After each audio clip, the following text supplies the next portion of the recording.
बेटे विकास ने उन्हें फिर से धक्का दे दिया था। उस वक्त घर में कोई ना था। पिता के करार का उस पर कोई असर ना था। असर होता भी तो कैसे? होश में होता तो समझता। वह तो बरसों पूर्व नशे की काली दुनिया में खो चुका था। नौकर बाजार से सब्जी लेकर लौटा तो उन्हें ज़मीन पर पड़ा देखकर उसने ही एम्बुलेंस मंगवाया। डॉक्टर के बहुत पूछने पर भी वह अपनी जुबान से असलियत कह भी ना सके। डॉक्टर ने 5 हफ्ते का रेस्ट बताया था। वहीं नर्सिंग होम में रहना था।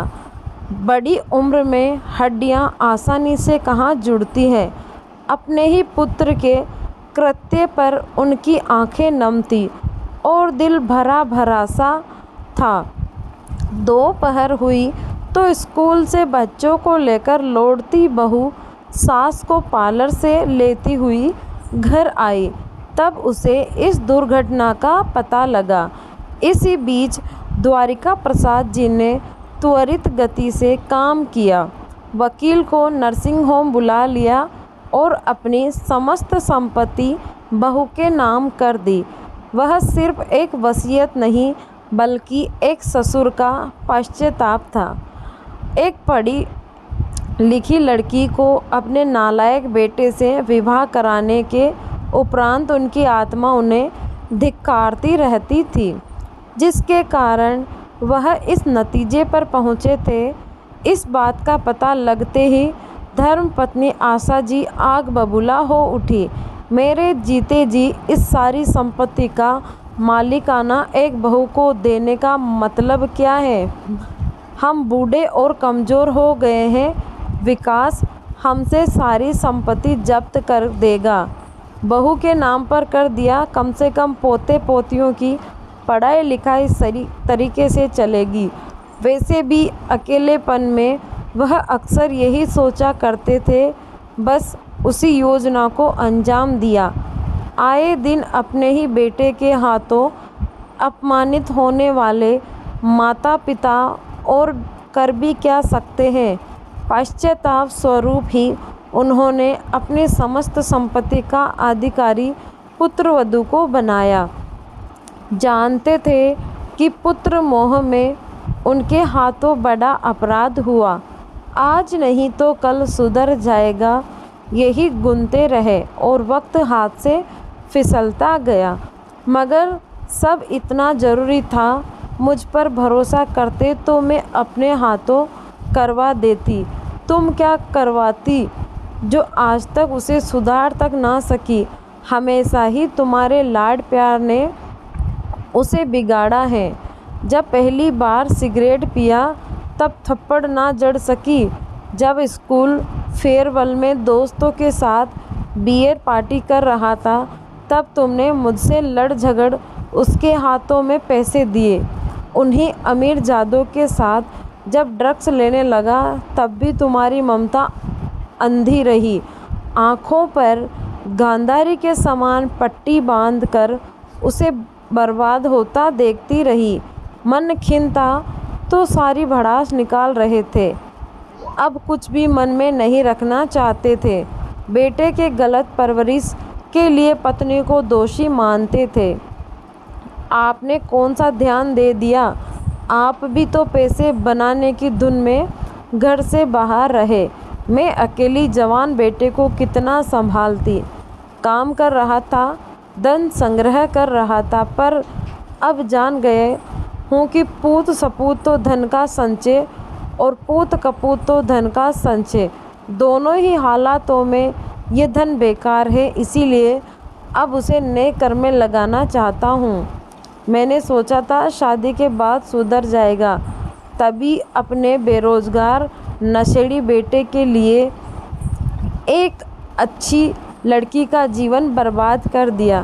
तुम्हारे बगड़े लाडले को जब मैं रिहैब सेंटर में छोड़ने गया तो पीछे से तुमने किसी शरीफ परिवार की लड़की देख उसका ब्याह तय कर दिया और अपने पक्ष में यह दलील देती रही कि शादी के बाद तो अच्छे अच्छे सुधर जाते हैं।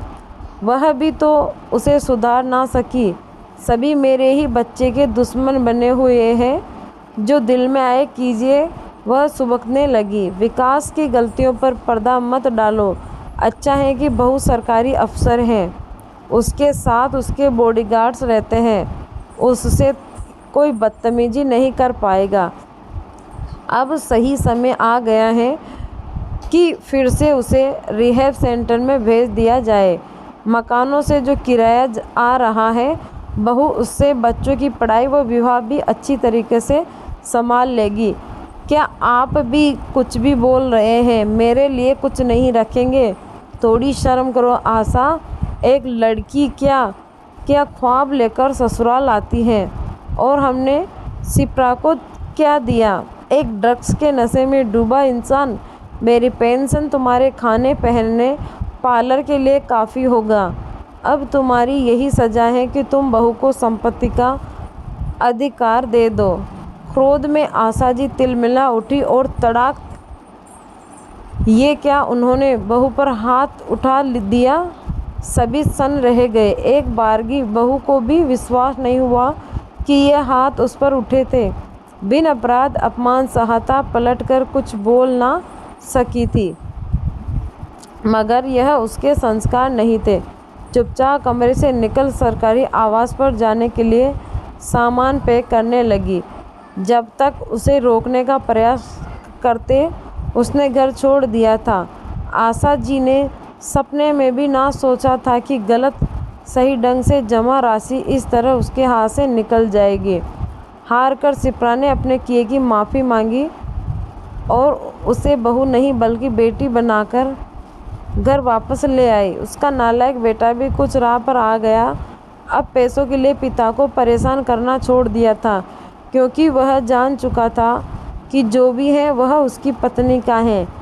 वही चाहे तो देगी या नहीं देगी, और पत्नी से उलझने का साहस ना था। ऐसे भी इस तरह के बच्चे माँ बाप के प्रेम की ही फ़ायदा उठाते हैं। गृह कलह को विराम मिला तो सास बहू भी कुछ सुरक्षित महसूस करने लगी।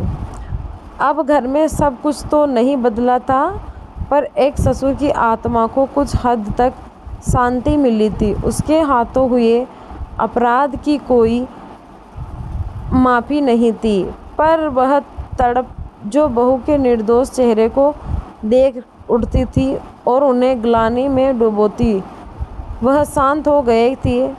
विकास रिहैब सेंटर भेज दिया गया और शिप्रा अपने सास ससुर की बेटी बन आलीशान जीवन उनकी सेवा करती रही। तो दोस्तों, कैसी लगी आज की कहानी? आप हमें कमेंट करके ज़रूर बताना। धन्यवाद।